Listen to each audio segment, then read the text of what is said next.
What dream have you had that you feel is too big to pursue? One of my big dreams has always been to go to England, the country my maternal grandmother was from. But I don't like to fly. I was worried I couldn't do that much walking, didn't know how to figure out all of the planes, trains, underground, taxis, and Uber logistics, etc., etc. I decided not to give in to those fears, however, when my husband John offered to take me on the trip of a lifetime to England and Scotland to celebrate my 60th birthday and our 40th wedding anniversary. Having recently returned from that trip, I can honestly say it was worth every bit of planning, every mile flown, and every step taken to make the dream a reality. There's a story in the Bible where God had a wonderful plan devised for his people, a land flowing with milk and honey. But 10 men prevented that dream from happening because they were too afraid. Welcome to the Kitchen Table series of the Building Strong Homes podcast, where faith meets family in the most practical and powerful ways. I'm your host, Carol Roper, wife, mom, and former home designer. I used to spend my days drafting floor plans and designing details, but now I help wives and moms design lives rooted in God's Word. These short episodes are like a cozy chat over coffee at my kitchen table. You may not be sitting here physically, but I hope you'll feel like you're right across from me, listening in as we talk about what it means to build a home that stands strong, not just structurally, but spiritually. This podcast is for women who are done with survival mode. You're craving clarity, you're longing for purpose, and you're ready to build something that lasts. So pull up a chair, friend. Let's talk about faith, family, and the kind of legacy that echoes through generations. As I was trying to find somewhere special for my husband and I to go to celebrate our milestone anniversary, I Googled most romantic locations for an anniversary trip. Several cities out west popped up that looked like they might have a good combination of activities both John and I would enjoy. So I approached him with the results of my search.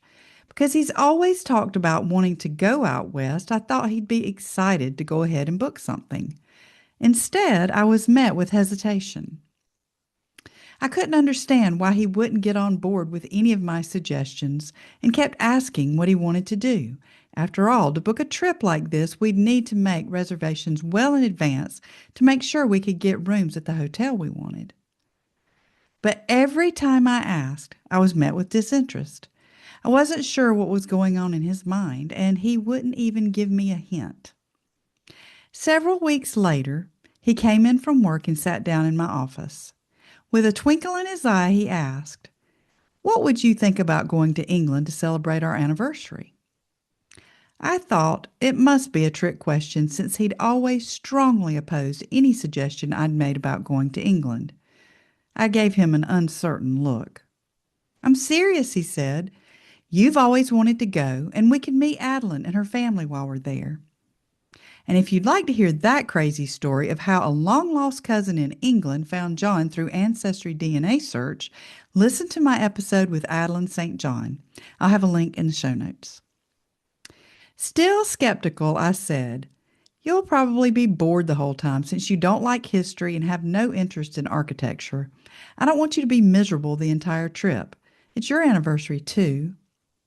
But he insisted he'd be fine, and it might even be fun. So I eagerly began planning our 13-day journey to England, Scotland, and a day trip to Paris. To be honest, I was fearful. Even though this had been a lifelong dream, I couldn't help but think of all of the catastrophic what-ifs. Most notably, what if our plane crashed? As I mentioned before, I am not a big fan of flying. But I kept pushing all those fears to the back of my mind, and with the help of a wonderful AAA agent named Latifa and John's cousin Adeline, created a challenging but exciting itinerary. The day we left, I was a little anxious, but prayed for God's protection, strength, and endurance, especially since we had to take an overnight flight because we wanted to fly direct to London. After a thankfully uneventful but sleepless 8-hour flight, the captain announced we'd be landing shortly. Since it was overcast, we couldn't see anything but clouds from our small window. But as we approached the airport, some countryside and the houses below finally came into view. When I saw it, I was surprised how overcome I was with emotion. I grasped John's arm and looked at him with tears in my eyes and said, I can't believe we're actually here. Thank you so much for giving me this gift. We returned home September 29th, and even though we were exhausted and sore from all the walking, both of us had a wonderful time together seeing places we never thought we'd get to see in person. As I was looking through the hundreds of photos from our trip, I was reminded of how I could have let fear take root and never allowed the trip to become a reality. And then I thought about the promised land.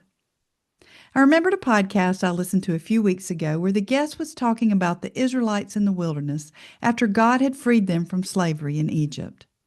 They were complaining and not trusting God for his provision and protection, bemoaning the lack of everything they'd had in Egypt, even though they were slaves. Despite all their grumbling, God still led them to the edge of the promised land. God then instructed Moses to choose 12 spies to go and scout out the land. Numbers 13, 1 through 3a says, The Lord now said to Moses, Send out men to explore the land of Canaan, the land I am giving to the Israelites. Send one leader from each of the 12 ancestral tribes. So Moses did as the Lord commanded him. Then, jumping down to verse 17, Moses gave the men these instructions as he sent them out to explore the land. Go north through the Negev into the hill country.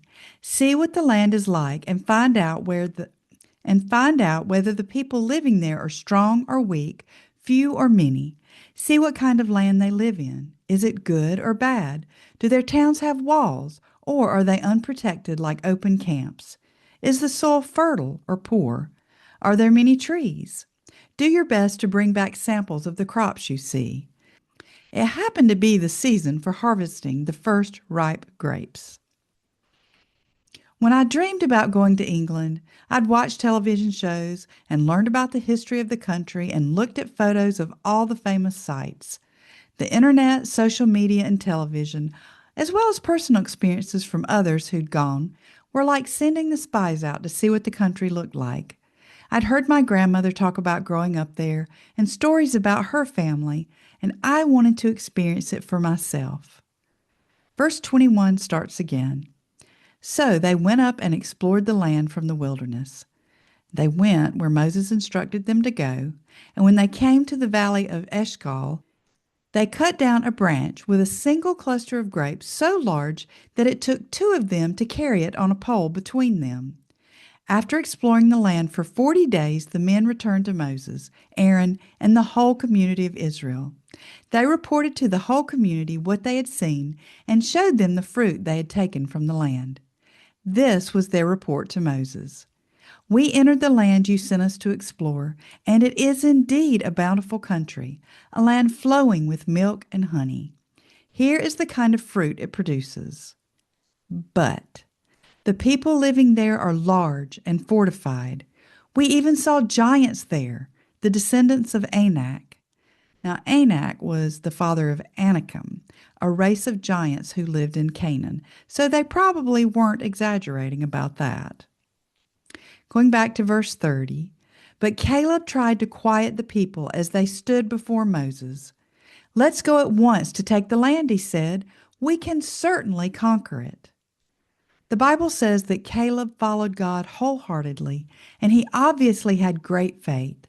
So much so that when Joshua finally led the Israelites into the promised land 40 years later, he requested the land where the giants lived because he trusted in God's power to give him the victory. And he trusted in God's power right then.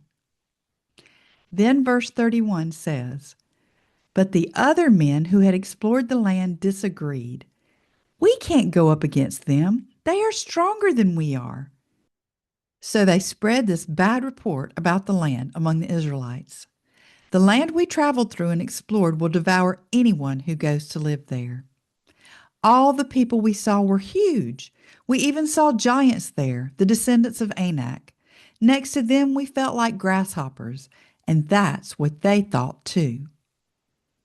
Then in chapter 14, we see that the whole community began weeping aloud, and they cried all night and protested against Moses and Aaron and said, "If only we had died in Egypt, or even here in the wilderness.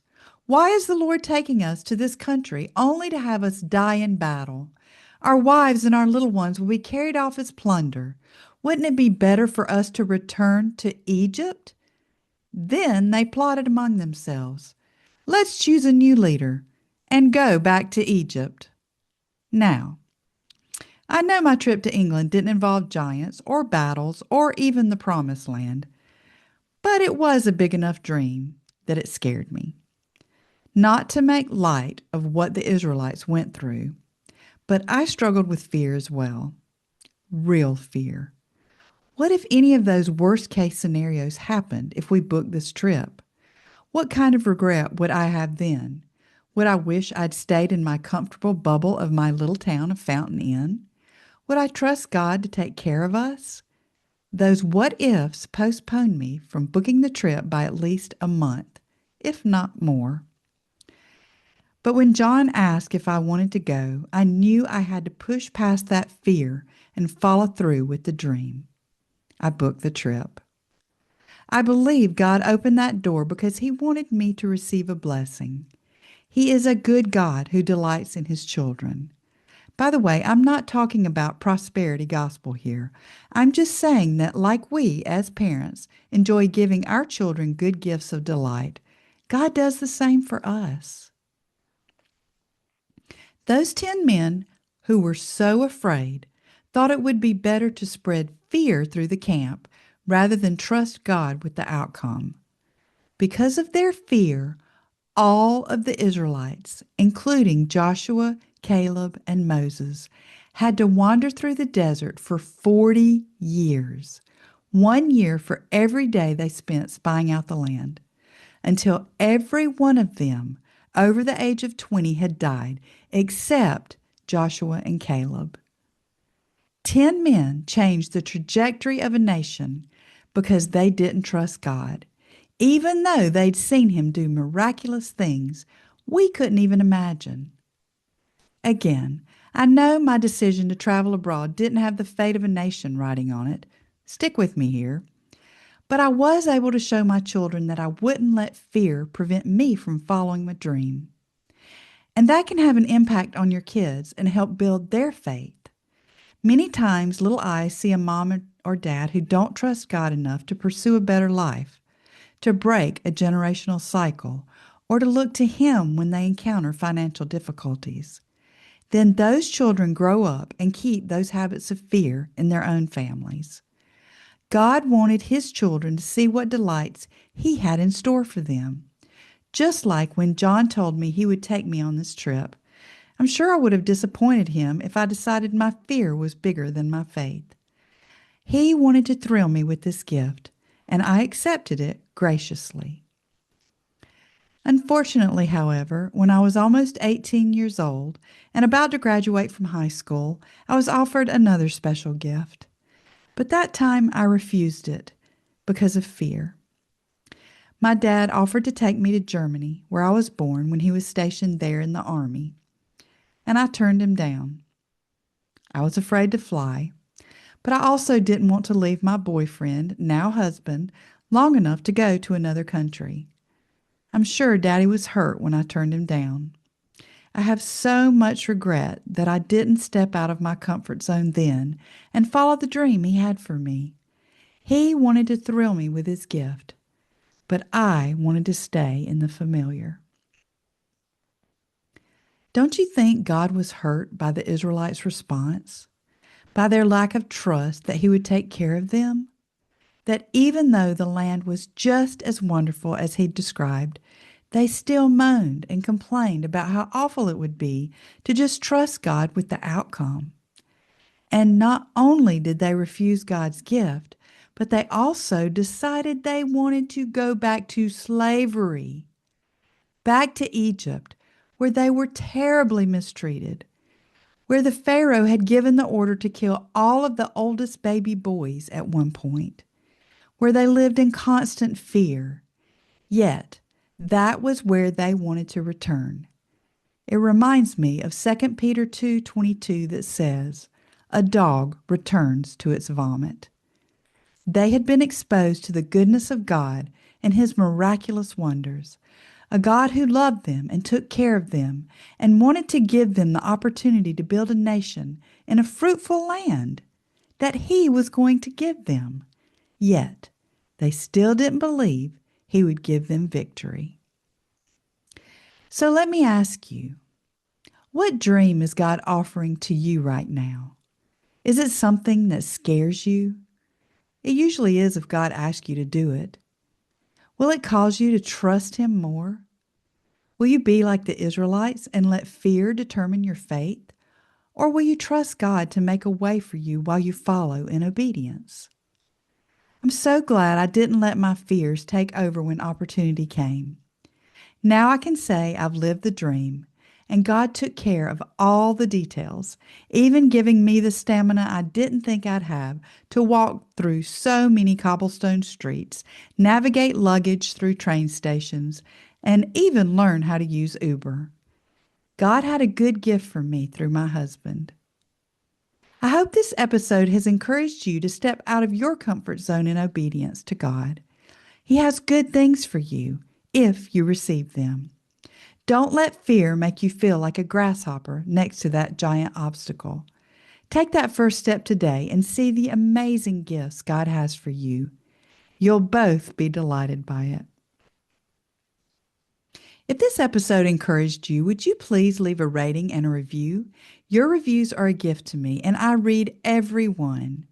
And now, if I read your review on an episode, you can win a free t-shirt. All you have to do is fill out the form in the link in the show notes to let me know, and I'll get in touch if I share it. I'll give away one t-shirt per month. So go to your Apple Podcast app now to leave a review. Also, I've launched a monthly newsletter called The Keeping Room, Faith, Favorites, and a Little Southern Soul. This is the perfect name for where I stash all the good stuff, from a favorite floor plan to great beauty recommendations and decor with faith-filled inspiration sprinkled in to make your life sweeter. It's like a monthly care package for your soul and your home, delivered straight to your inbox on the first of every month. I'll have a link in the show notes for you to sign up for that as well. Until next time, keep laying those bricks of truth, hope, and love. Your legacy is being built one faithful step at a time. Don't give up, especially when it comes to following those God-sized dreams. Don't give in and keep building strong. Remember, you're part of something that matters. Thanks so much for listening.